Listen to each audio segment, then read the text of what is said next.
मन हेस की प्रसिद्ध पुस्तक सिद्धार्थ में एक पात्र है वासुदेव। वासुदेव प्रमुख पात्र सिद्धार्थ से कहता है, मैंने नदी से सीखा है, तुम भी नदी से सीखो, नदी सब सिखा देती है। वासुदेव का नदी से सीखने का क्या आशय है, कृपा करके हमें कहिए। नदी प्रतीक है और बुद्ध की परंपरा में महत्वपूर्ण प्रतीक है, क्योंकि बुद्ध ने कहा संसार एक प्रवाह है। जैसे यूनान में हेराक्लितु ने कहा कि जीवन एक सरिता है और ऐसी सरिता कि इसमें कोई दोबारा नहीं उतर सकता। एक ही नदी में दोबारा उतरने का उपाय नहीं, क्योंकि जब तुम दोबारा उतरोगे तब तक बहुत पानी बह चुका होगा। ऐसा हेराक्लितु ने कहा। बुद्ध एक कदम और आगे गए। बुद्ध ने कहा एक ही नदी में दोबारा उतरने का उपाय नहीं है, क्योंकि नदी का बहुत पानी बह चुका होगा और तुम्हारा भी बहुत पानी बह चुका होगा। जब तुम दोबारा उतरने आओगे, न तो नदी वह है जो पहले थी, न तुम वह हो जो पहले थे। प्रतिपल सब बह रहा है। वासुदेव इसी सत्य को कह रहा है। वासुदेव एक माझी है। वो नदी में लोगों को इस पार से उस पार उतारने का काम करता है। वर्षों से यही काम करता है, नदी के साथ ही रहा है। जब कोई नहीं होता तो एकांत में नदी के किनारे बैठा होता है, जब कोई आ जाता है तो उसे नदी पार करा देता है। उसने नदी के सब रूप रंग देखे। वर्षा में नदी का तूफानी रूप देखा है, जब भयंकर बाढ़ आती और नदी फैल के सागर जैसी हो जाती। और उसने गर्मी में इसी नदी की सूखी हुई देह भी देखी है, जैसे तनवंगी जरा सी धार रह जाती। उसने इस नदी में बहुत भावभंगिमाएं देखी, प्रवाह की, गति की, गत्यात्मकता की। शांत इस नदी के किनारे बैठकर उसने नदी की मरमर ध्वनि सुनी। नदी के प्रवाह को देखकर उसने जीवन बहा जा रहा है, जीवन की क्षणभंगुरता समझी। नदी में उठते बनते मिटते बबूलों को देखकर उसने अपने को भी एक बबूला समझा है। यहां सभी बनता है, सभी मिट जाता है, यहां कुछ भी थिर नहीं। ऐसे नदी के सत्संग में धीरे धीरे उसे बोध हुआ है। उस बात को वासुदेव कहता सिद्धार्थ से कि नहीं किसी गुरु के पास जाने की जरूरत है और न कोई शास्त्र पढ़ने की। मैं तो इस नदी के पास रह रहकर ही जान गया, सीख गया, समझ गया। कुछ बातों का प्रतीक नदी है। पहला तो बहाव। जीवन के अधिकतम दुख इसीलिए हैं कि तुमने जीवन को नदी की तरह नहीं देखा। मेरा आशय कि तुम्हारे जीवन में जो भी है तुम उसे पकड़ रखना चाहते हो, और यहां कोई भी चीज पकड़ के नहीं रखी जा सकती। यहां कोई चीज रुकती नहीं, ठहरती नहीं। तुम हारोगे, तुम विषाद से भरोगे, विफलता तुम्हारे जीवन का अंग हो जाएगी और तुमने हर चीज पकड़नी चाहिए। जो भी आया तुमने उसे पकड़ रखना चाहा। तुम्हारे घर एक बेटा पैदा हुआ और तुमने पकड़ रखना चाहा है, लेकिन ये बेटा जाएगा। ये बड़ी दुनिया पड़ी है, इसे बहुत खोज करनी, इसे बहुत दूर की यात्राएं करनी। तुमने अगर इसे पकड़ा तो तुम दुख पाओगे, तुम्हें छोड़ने की तैयारी होनी चाहिए। जैसे एक दिन बच्चा मां का गर्भ छोड़ देता है, ऐसे ही एक दिन बच्चा माया की छाया भी छोड़ देगा, जाएगा दूर, स्वयं की खोज में लगेगा। और स्वयं होने के लिए माता पिता को छोड़ना ही पड़ेगा। लेकिन अगर मां बाप पकड़ रखना चाहें तो कष्ट खड़ा होगा। उनके लिए भी कष्ट खड़ा होगा, बेटे के लिए भी कष्ट खड़ा होगा। तुम्हारा किसी से प्रेम हुआ, तुम जल्दी से पकड़ रखना चाहते हो। प्रेम को हम कितनी जल्दी विवाह बनाने में लग जाते। प्रेम हुआ नहीं कि हम विवाह की सोचने लगते। प्रेम तो धारा है, बहाव है, विवाह व्यवस्था है, ठहराव है। प्रेम तो प्राकृतिक है, विवाह सामाजिक है। प्रेम परमात्मा का है, विवाह आदमी की निर्मित व्यवस्था है।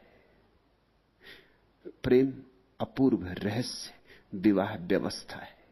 कुछ भी अपूर्व नहीं हुआ। और जहां विवाह भारी हुआ, प्रेम मर जाएगा, क्योंकि विवाह ठहराने की कोशिश है उसको जो कभी नहीं ठहरता।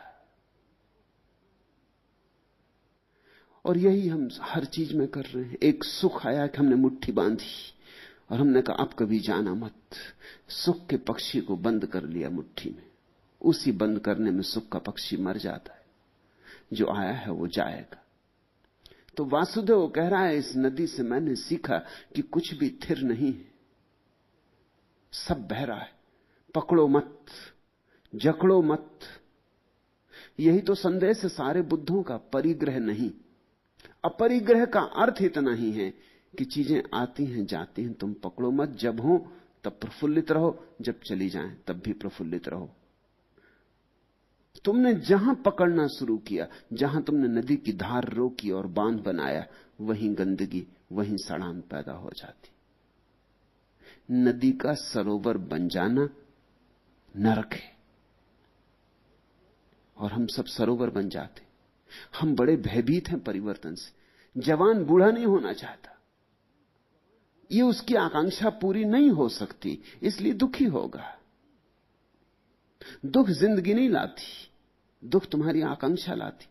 जवान बूढ़ा नहीं होना चाहता, जो जीवित है वो मरना नहीं चाहता।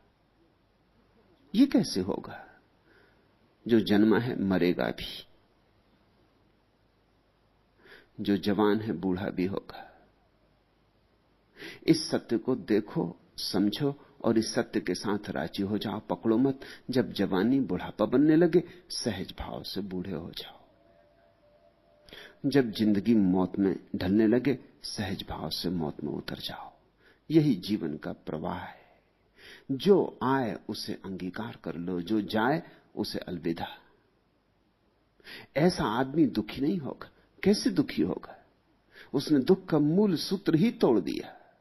उसने दुख के आधार जला दिए, उसने जड़ काट दी। जब प्रेम आए तो नाचो, और जब प्रेम चला जाए तो रो मत। जो आया था वो जाएगा ही। फूल सुबह खिला था, सांझ मुरझाएगा ही। और अगर तुमने चाहा कि फूल कभी ना मुरझाए, तो फिर प्लास्टिक के फूल खरीदोगे। फिर असली फूल तुम्हारे जीवन में नहीं रह जाएंगे। फिर जाओ बाजार से प्लास्टिक के फूल खरीद लो। फिर वो कभी ना मरेंगे, क्योंकि वो पैदा ही नहीं हुए। वो कभी ना मरेंगे, क्योंकि वो जिंदा ही नहीं है। तो नदी में बहता हुआ जल और तुम्हारी बोतल में बंद जल में उतना ही फासला है जितना असली फूल और नकली फूल में। असली फूल की खूबी क्या है? खूबी यही है कि वो प्रतिपल बह रहा है। सुबह जो फूल खिला था वो सांझ तक बह गया। बुद्ध ने कहा है, सब सतत प्रवाह है, यहां विश्राम नहीं, यहां विराम नहीं। आधुनिक विज्ञान इस बात से राजी है। पश्चिम के बहुत बड़े विचारक एडिंगटन ने लिखा है कि दुनिया की भाषाओं में एक शब्द बिल्कुल झूठा है, वह शब्द है रेस्ट। ऐसी कोई चीज होती नहीं, विराम होता ही नहीं, विश्राम होता ही नहीं। सब चीजें चल रही, प्रतिपल चल रही। तुम सोचते हो जब आदमी मर गया तो सब ठहर गया, कुछ भी नहीं ठहरा, तब भी प्रवाह हो रहा। तुम्हें पता है आदमी के मर जाने के बाद भी दाढ़ी और बाल बढ़ते रहते, नाखून बढ़ते रहते। तुम्हें पता है आदमी मर जाता है तो आदमी मर गया होगा, लेकिन उसके भीतर हजारों लाखों जंतु हैं, वो सब गतिमान है। आदमी मर गया, तुमने उसकी लाश जाके दबा दी मिट्टी में, लेकिन अभी प्रवाह चल रहा है। हड्डियां गलेंगी, वर्षों लगेंगे, मिट्टी फिर मिट्टी बनेगी, हर चीज फिर वापस अपने स्रोत में गिरेगी। प्रवाह जारी है। और जो आज तुम्हारी हड्डी है वो कल किसी और की हड्डी बनेगी, और आज जो तुम्हारे भीतर खून की तरह बह रहा है कल किसी और के भीतर खून की तरह बहेगा। जो अभी वृक्षों में हरा है कल तुम्हारा खून होगा। आज तुम में जो खून है कल वृक्षों की जड़ों में खाद बनेगा। चल रहा है, कुछ भी ठहरा हुआ नहीं, एक चीज दूसरे में बदलती जाती, रूपांतरण होता है। न तो कोई चीज कभी पैदा होती, न कोई चीज कभी वस्तुतः समाप्त होती। यात्रा है, न कोई प्रारंभ है न कोई अंत है। नदी कहां प्रारंभ होती बता सकते हो? कहोगे हां बता सकते हैं, गंगोत्री में गंगा शुरू होती। गंगोत्री में शुरू नहीं होती। आकाश में बादल घिरते, उनसे जल बरसता है तो गंगोत्री में जल आता है। गंगोत्री से कैसे शुरू होगी? तो शायद तुम कहो कि बादलों में शुरू होती। बादलों में शुरू नहीं होती, क्योंकि समुद्र से जब तक बादल ना उठे, जब तक समुद्र से भाप ना उठे और सूरज की किरणों पर पानी चढ़ के आकाश में ना जाए, तब तक बादल रिक्त हैं। बादलों में क्या रखा है? बादल हैं ही क्या अगर समुद्र का सहारा ना हो? तो समुद्र में गंगा शुरू होती, लेकिन समुद्र में तो गंगा आके गिरती है, वर्तुलाकार है। कहां शुरू होती? समुद्र गंगा से बनता है, गंगाओं से बनता है, फिर बादल बनते, फिर बादलों से गंगोत्रियां बनती, गंगोत्रियों से गंगा बनती, गंगा से सागर बनते, सागर से बादल बनते। ऐसा वर्तुल है। इसलिए हमने संसार को संसार कहा। संसार शब्द का अर्थ होता है चाक, द व्हील। वो जो भारत के राष्ट्रीय झंडे पर चक्र है वो बुद्ध प्रतीक है। वो बुद्ध ने ही सबसे पहले उस प्रतीक की चर्चा शुरू की थी। वो अशोक के स्तंभ से लिया गया है। जैसे चाक गाड़ी का घूमता रहता घूमता रहता, ऐसा ही जीवन चलता जाता, न कहीं शुरू हुआ है न कहीं अंत होगा। इसलिए बुद्ध कहते हैं किसी ने जगत को बनाया नहीं, कोई सृष्टा नहीं, अनादि है यह। जैसे नदी की धार सदा से है यह और सदा रहेगा। लेकिन सदा से है और सदा रहेगा, फिर भी एक क्षण को कोई चीज स्थिर नहीं, सब बदलाहट है। सिर्फ परिवर्तन को छोड़ के सब चीजें परिवर्तित हो रही। तो नदी में पहले तो बहाव, परिवर्तन, यात्रा, इसका बोध है। और अगर ये बात समझ में आ जाए कि सब चीजें बह रही तो मुट्ठी खुल गई, तो वीतरागता फल गई। फिर तुम पकड़ोगे नहीं। जो धन तुम्हारे पास आया है वो इसलिए आया है कि किसी के पास से चला गया है, और तुम्हारे पास भी ज्यादा देर नहीं रह सकता, क्योंकि किसी और के पास उसे जाना है। अंग्रेजी में जो शब्द है धन के लिए करेंसी, वो बिल्कुल ठीक है। वो करंट से बना, धार नदी की। एक हाथ से दूसरे हाथ में धन बहता रहता है, यही उसकी करेंसी है। लेकिन तुमने धन को पकड़ लिया, गड्ढा खोद के घर में हंडे में बंद करके दबा दिया, वो धन धन ना रहा, मिट्टी हो गया। तभी तक धन है जब एक हाथ से दूसरे हाथ में जाता रहे। इसलिए कंजूस धन को मार डालता है, उसके हाथ में धन मिट्टी हो जाता है, उसका कोई अर्थ ही नहीं रहा। तुमने अपनी तिजोरी में कंकड़ पत्थर भर के रख लिए कि नोट भर के रख लिए, क्या फर्क है? जब तक तिजोरी से नोट चले नहीं, एक हाथ से दूसरे हाथ में ना जाए, तब तक वो धन है ही नहीं। इसलिए भारत में जितना धन है उतना धन नहीं है, और अमेरिका में जितना धन है उससे 1000 गुना धन है, क्योंकि पैसा चलता है, सरकता है। सिर्फ अमेरिकन जानता है धन को 1000 गुना करने का उपाय, इसलिए धनी है। मुझसे लोग आके पूछते हैं, विशेषकर जो अमेरिका से आते हैं, वो मुझसे पूछते हैं कि भारत गरीब क्यों? क्योंकि भारत मूढ़ है। गरीबी मौलिक नहीं है, मूढ़ता मौलिक है। मूल में मूढ़ता है। यहां धन को पकड़ने की आदत है, यहां धन को जीने की आदत नहीं है। यहां हर चीज को पकड़ने की आदत है। यहां जो मिल जाए उस पर कब्जा कर लो, मुट्ठी बंद कर लो, संभाल के बैठ जाओ। अमेरिका उछालता है, जो है उसका उपयोग कर लो। असल में अमेरिका जो नहीं है उसका भी उपयोग करता है। अभी कार खरीद लेगा और 10 साल पैसे चुकाएगा। अभी है ही नहीं पैसे, 10 साल में पैसे होंगे कमाएगा तब चुकाएगा, इंस्टॉलमेंट पे खरीद लेगा। इंस्टॉलमेंट पे खरीदने का मतलब है तुम्हारे पास जो धन अभी नहीं वो तुमने खर्च कर दी। यहां भारत में जो धन तुम्हारे पास हो उसको भी तुम खर्च नहीं करते। अभी कल तुमने पढ़ा ना बुद्ध की इस कथा में कि वो आदमी मर गया, नगर श्रेष्ठी, अपुत्रक, और जब मर गया तो उसके घर से 7 दिन तक बैलगाड़ियों में भर के धन ढोया गया, और वो खुद न तो कभी खाया ठीक से न कभी पिया ठीक से। उसने कपड़े नहीं पहने ठीक से, जरा जीर्ण कपड़े पहनता रहा। वो पुराने टूटे फूटे रथों पे चलता रहा, रूखा सूखा खाता रहा। ये शुद्ध भारतीय था। यही भारतीय भारत की गरीबी के पीछे कारण। चीजों को बहने दो, चीजों को चलने दो, गतिमान होने दो। संसार को भी जीने का ढंग वही है जो परमात्मा को जीने का ढंग है। पकड़ो मत। लेकिन कभी कभी तुम पकड़ना भी छोड़ देते हो, तब भी पकड़ नहीं छूटती, क्योंकि तुम्हारी जड़ता बड़ी गहरी है। एक आदमी कहता ठीक नहीं पकड़ेंगे, तो धन छोड़ के जंगल भाग जाता है। अब वो त्याग को पकड़ लेता है। पहले धन को पकड़ा था, अब त्याग को पकड़ लिया। तुम्हें इस तरह के साधु संतों का पता होगा जो धन नहीं छूते। ये मूढ़ता सिर के बल खड़ी हो गई। पहले सिर्फ धन ही धन इनका प्राण था, अब धन छूने से घबराते हैं जैसे धन में कोई सांप बिच्छू। मध्य में नहीं टिकते। मध्य में टिकने का मतलब है धन को आने दो, जाने दो, रोको भर मत। आए भी जाए भी, यात्रा जारी रहे। तो या तो प्रेम करते हैं लोग और विवाह में रूपांतरित कर लेते हैं, या फिर इतने घबरा जाते हैं, कहते हैं कि हम सन्यासी हुए जाते हैं, हम इस प्रेम की झंझट में ना पड़ेंगे, इसमें झंझट, हम सन्यासी, हम ब्रह्मचर्य धारण कर लेते, हम किसी से कभी कोई प्रेम ही ना करेंगे। मगर हर हालत में तुम जड़ रहते हो, या तो विवाह बन के जड़ या ब्रह्मचारी बन के जड़। लेकिन प्रेम आए और जाए, बहे, उससे तुम घबराते हो, उससे तुम्हारे प्राण संकट में पड़ जाते हैं। वासुदेव यही कह रहा है।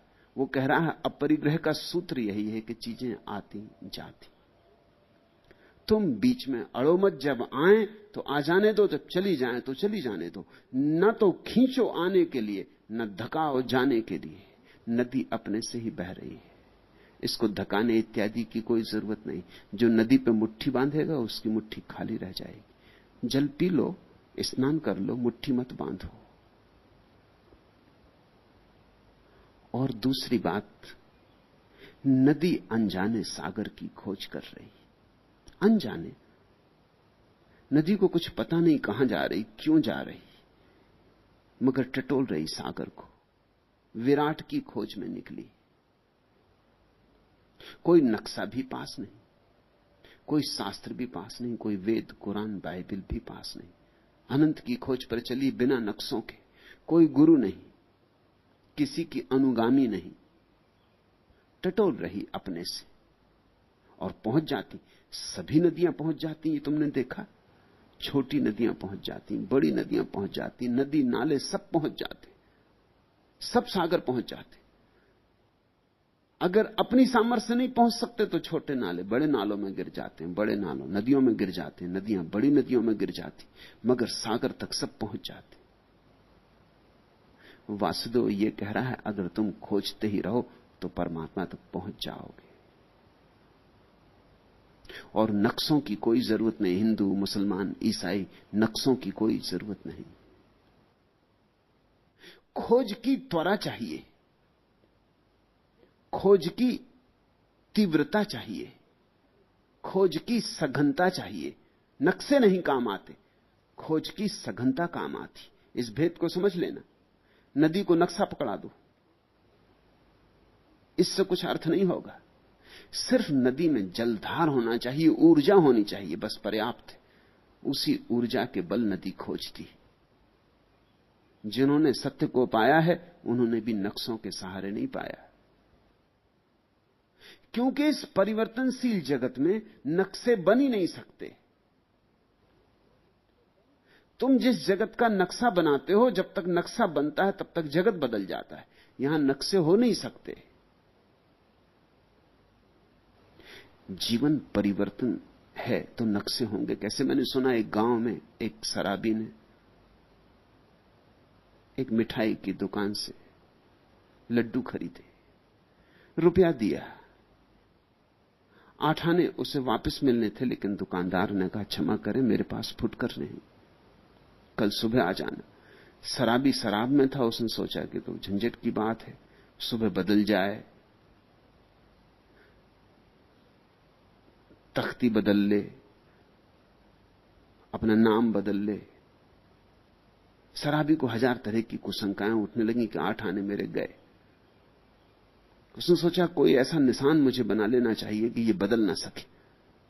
उसने चारों तरफ देखा एक सांड बैठा है, सामने ही बैठा है दुकान के। उसने कहा ठीक है, जहां सांड बैठा है।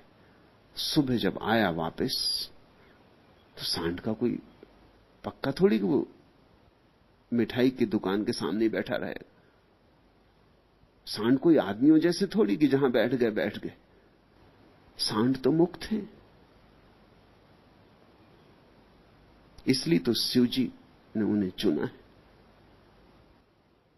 वो चले गए थे, वो बैठे थे एक नाई की दुकान के सामने।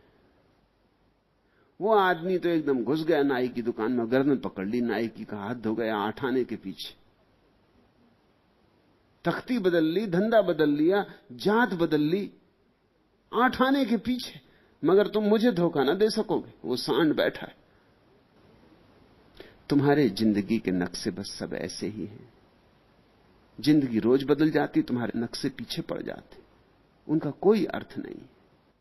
तुम्हारे शास्त्र सब ऐसे, क्योंकि जब बनते हैं तब जिंदगी एक होती, जब तक बन पाते तब तक जिंदगी दूसरी हो जाती। अब आज तुम वेद को बैठे पढ़ते रहो, या आज तुम बैठ के गीता को पढ़ते रहो, जिंदगी बहुत बदल गई। गंगा में बहुत जल बह गया है। इसलिए मैं जब बुद्ध की व्याख्या करता हूं तो तुम ख्याल कर लेना, मुझे बुद्ध की उतनी चिंता नहीं है, क्योंकि 2500 साल में जिंदगी बहुत बदल गई। मुझे तुम्हारी चिंता है। मैं जब बुद्ध की व्याख्या करता हूं तो मुझे बुद्ध की उतनी फिक्र नहीं है। मेरी निष्ठा बुद्ध के प्रति उतनी नहीं है जितनी आज के इस क्षण के प्रति है। इस क्षण के अनुकूल नक्शे को बदलता हूं। तुम्हारे और व्याख्याकार जो हैं वो नक्शे के प्रति उनकी निष्ठा भारी है। वो कहते हैं जिंदगी जाए भाड़ में, समय की धारा का कुछ भी हो, हम तो पक्का जो किताब में लिखा है उसी को मानते, चाहे किताब अब बिल्कुल ही गलत हो गई हो। सभी सत्य सामयिक होते हैं, और जो शाश्वत सत्य है उसको शब्द में कहने का कोई उपाय नहीं, उसे कभी किसी ने कहा नहीं। जो कहा गया है वो सामयिक है, और सभी सत्य जब सामयिक होते हैं तो समय के बदलने पर बदल जाने चाहिए। सत्य तुम्हारे बदलते नहीं, पत्थरों की तरह जड़ हैं और जिंदगी फूलों की तरह बह रही, उनमें कभी तालमेल नहीं रह जाता। तो तुम्हारे तथाकथित सत्य ही तुम्हें सत्य तक पहुंचने में बाधा बन जाते, तुम्हारे शास्त्रीय अवरोध हो जाते। अतीत की अंधभक्ति जितना मनुष्य को भटकाती है उतना और कोई चीज नहीं भटकाती। नदी की तरह रहो, नक्शों को ले चलने की कोई जरूरत नहीं। और जब नदियां तक पहुंच जाती हैं सागर तक, तो तुम क्यों ना पहुंच पाओगे? तुम भी चैतन्य की धारा हो, तुम चैतन्य का सागर खोजने निकले हो। इस जगत में नदियों तक को मिल जाता है मार्ग, तो तुम्हारी चैतन्य धारा को ना मिलेगा। कुछ तो भरोसा करो। इस भरोसे का नाम श्रद्धा है। श्रद्धा का मतलब यह नहीं होता कि मैं छाती ठोंक के कहता हूं कि मुझे ईश्वर में भरोसा है, कि मुझे कुरान में भरोसा है, कि जो कहेगा कुरान गलत उसकी गर्दन काट दूंगा, या अपनी जान दे दूंगा, या उसकी जान ले लूंगा। श्रद्धा का यह मतलब नहीं होता, ये तो सब मूढ़ताओं के नाम है। श्रद्धा का इतना ही अर्थ होता है कि जिस जीवन ने मुझे जन्म दिया है, जिस जीवन से मैं आया हूं, वो मुझे संभाले, और अगर मैं ठीक ठीक तीव्रता से खोज करता रहूं तो मूल स्रोत को जरूर पालूंगा। श्रद्धा का अर्थ विश्वास नहीं होता। श्रद्धा का अर्थ किसी सिद्धांत में भरोसा नहीं होता। श्रद्धा का अर्थ होता है अस्तित्व की जो विराटता तुम्हें घेरे खड़ी है बाहर और भीतर, इसमें तुम्हें भरोसा है। तुम्हें अपने में भरोसा है और अस्तित्व पर भरोसा है। भटकाओ कितना ही हो पहुंचना हो जाएगा। नदी कितना भटकती, आड़ा टेढ़ा रास्ता लेती, कितना भटकती, कभी कभी सागर से दूर चली जाती फिर पास आ जाती, लेकिन भटक भटक के भी पहुंच जाती। और फिर नदी की तीसरी बात है जो वासुदेव कहना चाहता है, वह है नदी का सर्व स्वीकार भाव। पुण्यात्मा स्नान कर ले तो नदी को स्वीकार है, पापी स्नान कर ले तो नदी को स्वीकार है, गंदा नाला गिर जाए तो नदी को स्वीकार है, शुद्ध गंगा की धारा गिर जाए तो नदी को स्वीकार है। नदी भेद नहीं करती। जिंदा आदमी नदी में आ जाए तो ठीक, मुर्दा लाश कोई डाल दे तो ठीक, नदी सब स्वीकार कर लेती, उसका परम स्वीकार है। जब बाढ़ आती है और नदी विराट हो जाती तब भी नाचती गाती चलती है। जब सब सूख जाता है और गर्मी की आग बरसने लगती तब भी नदी को स्वीकार है। वो सूख गई देह भी उतनी ही स्वीकार है। सूरज निकले तो और बादल घिरे तो सब नदी को स्वीकार है। नदी की स्वीकारिता परम। इसको बुद्ध ने तथाता कहा है। सब स्वीकार, जो हो ठीक, जैसा हो ठीक, जीवन जहां ले जाए वही मंजिल। ऐसा जिसके मन में स्वीकार है उसके जीवन में असंतोष विदा हो जाएगा, उसके जीवन में दुख के बादल फिर नहीं गिरेंगे। उसने तो दुख के बादलों को भी सुख के बादलों में बदलने की कला सीख ली। जिसको सब स्वीकार है उसे तुम नरक नहीं भेज सकते, क्योंकि उसको नरक भी स्वीकार होगा। और जिसको नरक स्वीकार है उसने नरक को स्वर्ग में बदल लिया। और जिसको स्वीकृति की कला नहीं आती उसे तुम स्वर्ग भी भेज दो तो शिकायत खोज लेगा, स्वर्ग में भी नरक बना लेगा। और अंतिम बात, नदी तुमने देखा होगा कभी कभी जीते आदमी को डुबा देती और मार डालती, लेकिन मुर्दे को तैरा देती, ऊपर आ जाता है मुर्दा। बुद्ध की विचार सरणी से इसका भी बड़ा मेल है। तुमने देखा ये मजा कि जिंदा आदमी जो बचना चाहता है कभी कभी डूब जाता है, और मुर्दा जिसको बचने की कोई आकांक्षा ही नहीं, मुर्दा ही हो गया, आकांक्षा कहां, वो तैर जाता। जिंदा आदमी नदी की तलहटी में बैठ जाता, मुर्दा आदमी सतह पर आ जाता है। मुर्दे को कुछ कला आती जो जिंदा आदमी को नहीं आती। मुर्दे को समर्पण है। मुर्दा बचने की आकांक्षा नहीं करता, इसलिए नदी भी उसे बचाती। जो बचने की आकांक्षा नहीं करता, अस्तित्व उसे बचाता है। जो संघर्ष नहीं करता, अस्तित्व उसको विजय देता है, और जो अस्तित्व से लड़ने लगता है उसको तोड़ डालता है। तुम प्रकृति से लड़ोगे तो हारोगे। तुम प्रकृति के साथ हो जाओ, तुम प्रकृति को साथ ले लो, तुम्हारे और प्रकृति के बीच एक सरगम पैदा हो जाए, संगीत पैदा हो जाए, तो तुम्हारी जीत निश्चित। तुम तभी जीतोगे जब प्रकृति के साथ होगे, क्योंकि प्रकृति ही जीत सकती, तुम नहीं जीत सकते। तुम हारोगे अगर प्रकृति के विपरीत लड़ोगे, क्योंकि तुम कैसे जीतोगे?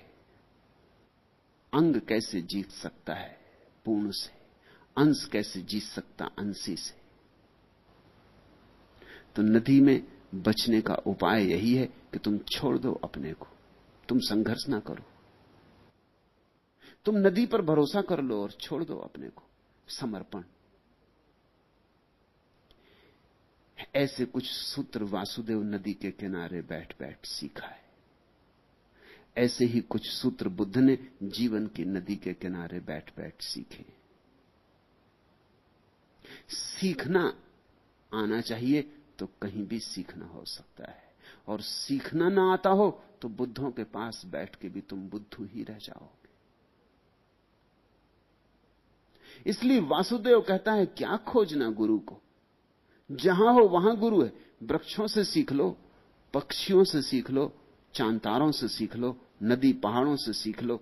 जिससे सीखना है उसे चारों तरफ से शिक्षा मिल रही, और जिसे नहीं सीखना है, जो आंख बंद किए और कान बंद किए बैठा है, वो बुद्धों का सत्संग भी करता रहे तो कुछ भी ना होगा। वहां से भी खाली हाथ गया, खाली हाथ लौट आएगा। असली बात तुम्हारी सीखने की क्षमता, कुशलता। क्या है सीखने की कुशलता का मूल आधार? एक ही आधार है, और वह है विनम्रता, वह है झुकना, वह है खुला होना। जहां सीखना हो वहां अपने द्वार दरवाजे खोल देना, वहां पक्षपात से भरे हुए मत जाना, वहां सिद्धांतों से लदे हुए मत जाना, वहां जानकार की तरह मत जाना, नहीं तो नहीं जान पाओगे। जो जानकार की तरह गया जानने से वंचित रह जाएगा। वहां तो जाना निर्बोध अज्ञानी की भांति, वहां तो उस भाव दशा में जाना जो कहती मुझे क्या पता है। वहां खुले जाना तो बहुत कुछ सीख पाओगे। और तब बुद्धों से ही नहीं, किन्हीं से भी सीख सकते हो। साधारण जनों का जीवन भी गहन किताबों की तरह है। एक साधारण से आदमी की जिंदगी खोल लो, वेद खोल लिया, और वेद तो पुराना पड़ गया, और यह आदमी अभी ताजा है, नया है, अभी यहां जीवन की रसधार बहती है। एक साधारण से मनुष्य के जीवन को समझ लो, तुमने सारे शास्त्र समझ ली, और दूसरे की क्या फिक्र करनी। तुम अपने ही जीवन के निरीक्षक बन जाओ, साक्षी बन जाओ, तो तुम्हें वहीं से सारा का सारा मिल जाएगा। जो पाने योग्य है निश्चित मिल जाएगा, और जो पाने योग्य नहीं है उसकी कोई जरूरत ही नहीं। जय हो गुरुदेव।